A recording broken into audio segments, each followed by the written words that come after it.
Ukraine has been talking about launching a major counteroffensive in southern Kherson province since July, fighting to recapture at least the regional capital, Kherson City, from Russian invaders, who seized the region soon after their invasion. On Monday, Ukraine said the offensive had begun, then said little else. By the end of the first week, it still wasn't clear how the battle was going, or even if this is the big counterpunch Ukraine had been telegraphing. Here's a look at what we know and what it could mean for the shape of the war. Taking back Kherson City, the regional capital and a major economic hub between the Dnieper River and the Black Sea, would provide a big morale boost to the Ukrainian army. Ukraine originally considered a broader counteroffensive, but narrowed the scope to the Kherson region in recent weeks after wargaming with the US military, US and Western officials and Ukrainian sources told CNN. After workshopping what force levels would be needed to be successful in various scenarios, Ukraine agreed that a large offensive would risk overextending its limited resources. And Ukrainian officials aren't wrong, the Institute for the Study of War think tank explains. Ukraine doesn't have the troop strength or military hardware to blitz Kherson, and military forces that must conduct offensive operations without the numerical advantages normally required for success in such operations often rely on misdirections and feints, ISW writes.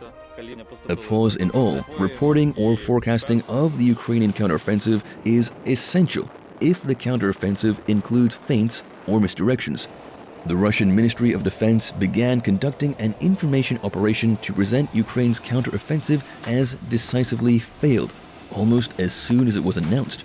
And Ukrainians and the West shouldn't mistake Ukraine's operational silence as confirmation for Russia's narrative. Ukrainian officials pretty quickly said Ukrainian forces had broken through Russia's first lines of defense in Kherson, listing 4 villages Ukraine recaptured and the bridges and pontoon crossings its artillery and airstrikes destroyed.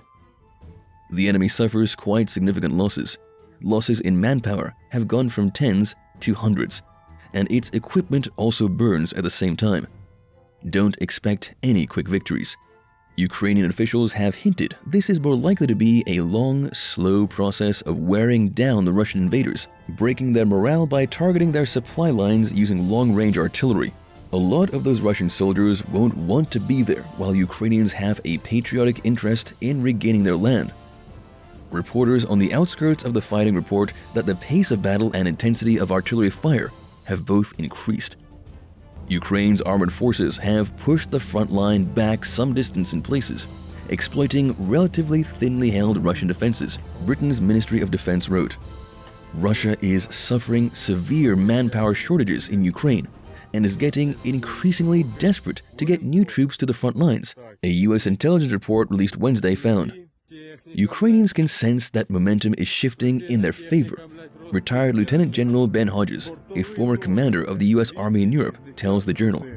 This offensive will make it much more feasible for Ukraine supporters, as well as Ukrainians, to envision the recovery of Ukraine. It will continue to remove the idea that Russian victory is inevitable.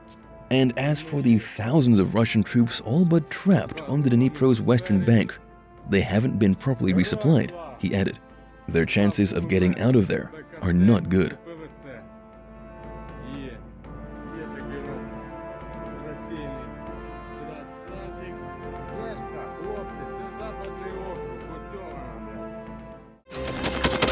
Thanks for watching, and don't forget to subscribe. Also, if you want to support Warthog Defense, please become our member and get early access to new videos, exclusive members-only videos, and become administrator in comment section. The membership link is in the description.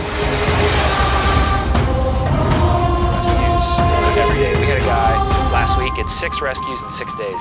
You know, he's doing the job every day.